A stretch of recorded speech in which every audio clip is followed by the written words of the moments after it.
Assalamualaikum warahmatullahi wabarakatuh. Kembali lagi bersama saya Dimas Pres ID pastinya di sini. Oke teman-teman, oke guys, oke saudara-saudara, oke seluruh.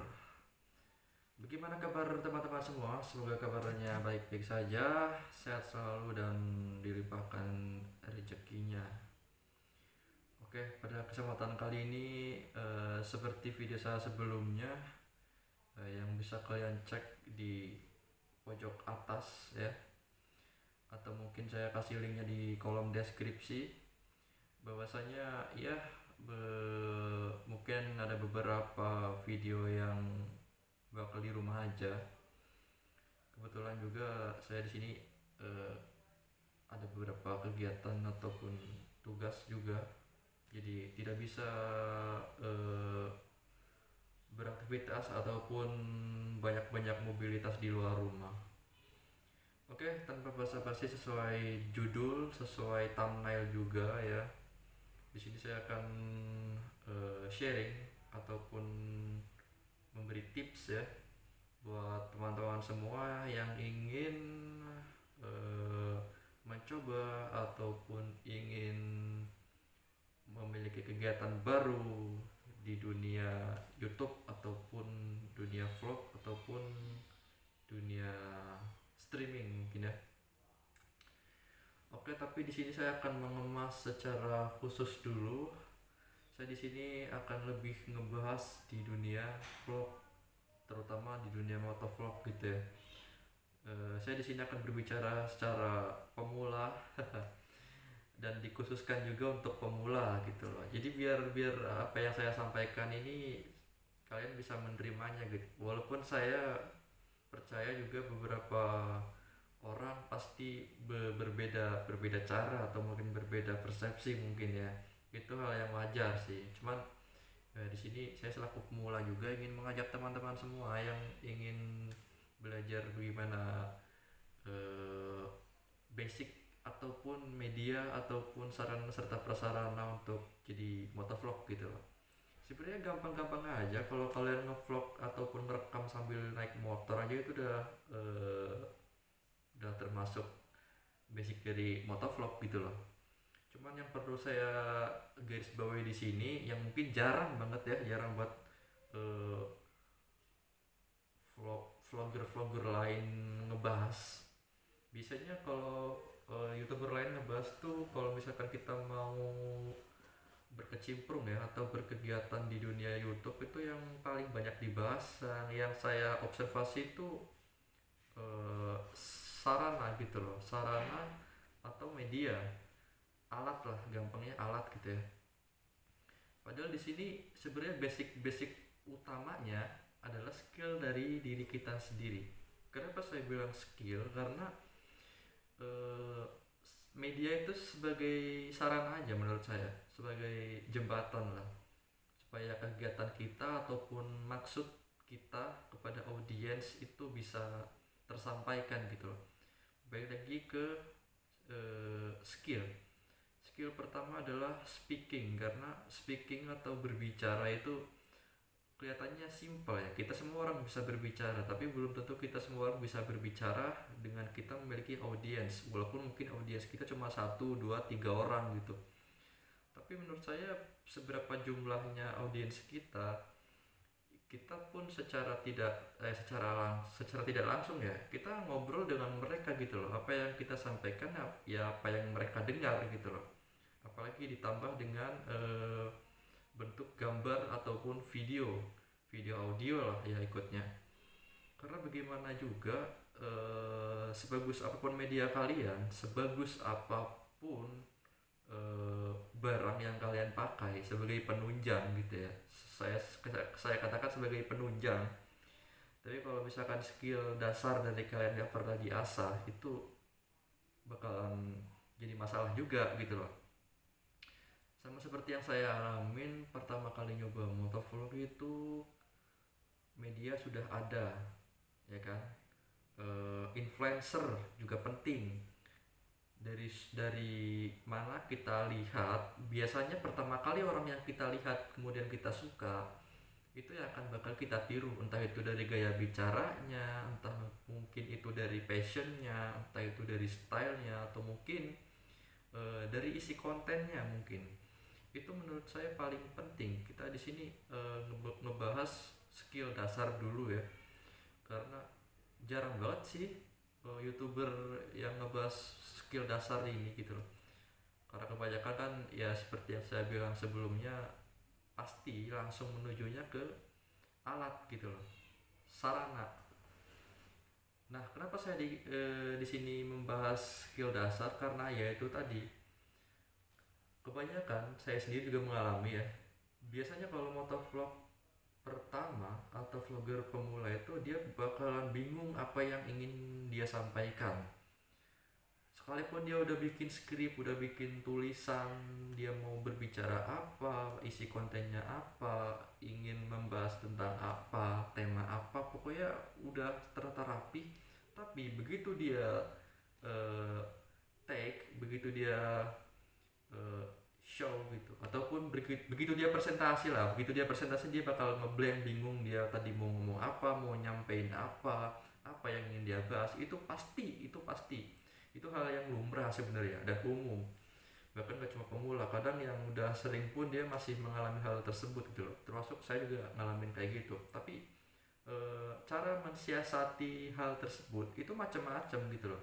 Ada yang dia ngafalin, atau juga ada yang lebih nyaman dengan cara spontanitas ya, apa yang mereka lihat, apa yang mereka bahas gitu loh. Tapi kan kalau misalkan kita nggak punya konsep dasar, kita nggak pernah tahu apa yang akan kita bawa nantinya gitu. Karena buat saya momentum itu apalagi di motovlog ya, nyari momentum itu nggak gampang sebenarnya. Kalau misalkan kita ambil contoh misalkan kita mau ngebahas kejadian unik di jalan raya gitu ya. Kejadian unik di jalan raya, kalau kita cuma sekedar ngevlog di jalan kemudian kita cari kejadian unik, itu jarang banget momentumnya.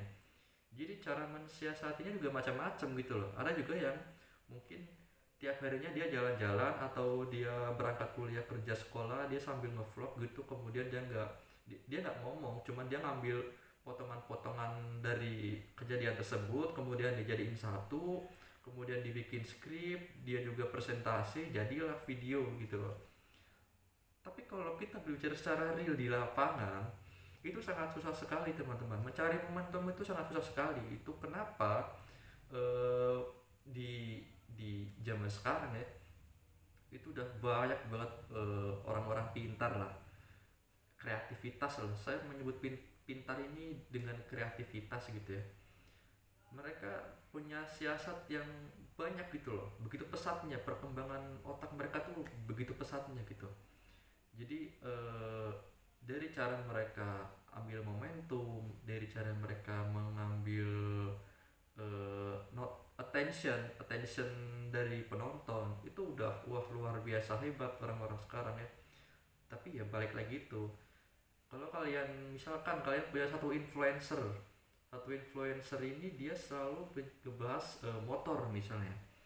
Nah, kalian dapat knowledge, kalian dapat pengetahuan dari influencer tersebut, bagaimana spesifikasi motor gitu loh, apa saja sebutannya dan apa saja brand-brandnya misalnya. Tapi kita nggak pernah tahu limit skill kita, penyampaian kita sama apa enggak seperti dia gitu loh. Karena walaupun semua orang bisa berbicara, tapi yang namanya skill, dia kan udah sering ngasah skillnya nih, udah sering presentasi di depan orang lah secara nggak langsung gitu ya, pastilah beda gitu loh. Walaupun kita sama-sama mungkin secara knowledge, pengetahuan ataupun pengalaman itu sama, tapi cara penyampaian kita, delivery kita itu nggak sama. Karena itu balik lagi, pengalaman itu sangat penting gitu loh. Jadi banyak-banyak mencoba aja dulu, banyak-banyak mencoba, belajar ngomong, belajar menata menata bukan menata apa ya, bukan menata bahasa sih, menata apa yang ingin kita sampaikan lah, lebih cenderung ke situ ya. Karena mau bagaimanapun juga influencer tetaplah influencer, itu yang jadi mungkin contoh ya kan, contoh atau mungkin motivasi atau mungkin semangat gitu. Tapi kalau misalkan skill dari diri kita nggak pernah kita gali sedikit-sedikit, ya kita stuck di situ aja gitu loh. Dengan cara kita pakai gaya bicara si influencer tersebut, kemudian kita memakai stylenya, akhirnya yang terjadi apa, memaksakan gitu loh. Jadi kiblat kita ya cuma di satu orang itu aja gitu loh. Sebenarnya kalau misalkan jadi vlogger ataupun motovlog gitu ya, itu kalau kita teliti banyak banget apa ya, banyak banget personal brandingnya gitu loh. Ada yang mungkin banyak audiens karena audiens senang cara penyampaiannya, cara ngomong dia, tapi ada juga yang senang dengan passion dia, atau mungkin style dia, atau mungkin gaya dia presentasi mungkin, atau mungkin dari isi apa yang si orang tersebut sampaikan gitu loh. Jadi banyak banget sebenarnya. Personal branding itu perlu, makanya saya bicara di sini lebih ke skill dasar dulu. Sebelum kita beralih ke alat atau media, kita ke skill dulu deh. Karena skill itu menumbuhkan personal branding.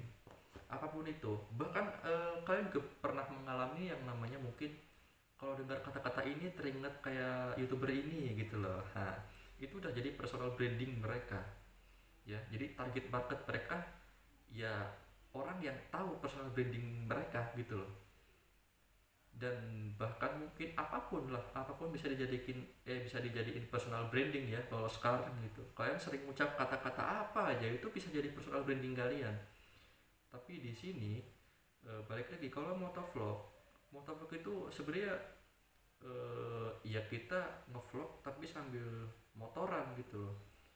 Nah, tema yang diangkat sebenarnya sulit di situ. Karena apa? Konsentrasi kita terbagi jadi dua, antara kita konsentrasi dengan tema kita, dengan audiens kita, tapi kita juga harus lebih mengutamakan relate kita gitu loh. Kita loh lagi di jalan gitu loh, ya kan? Dan bagaimana cara kita mengedukasi orang itu gak mudah, men. Makanya di sini berlatihlah, banyak-banyak mencoba, pokoknya banyak-banyak mencoba dari influencer idola kalian. Dan kalau bisa ambil personal brandingnya.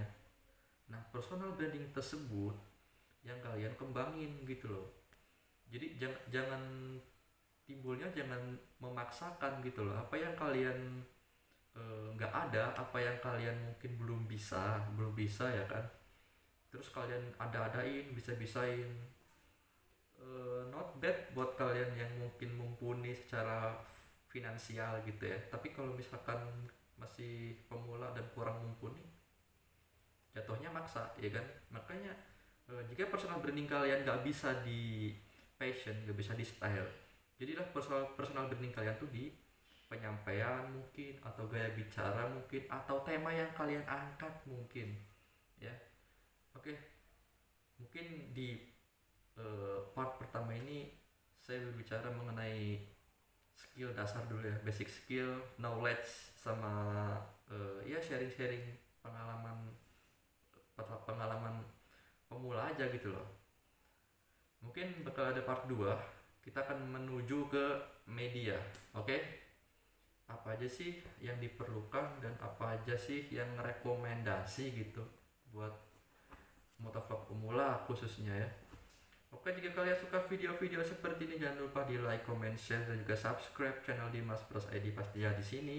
Thanks for watching this video and see you on the next video.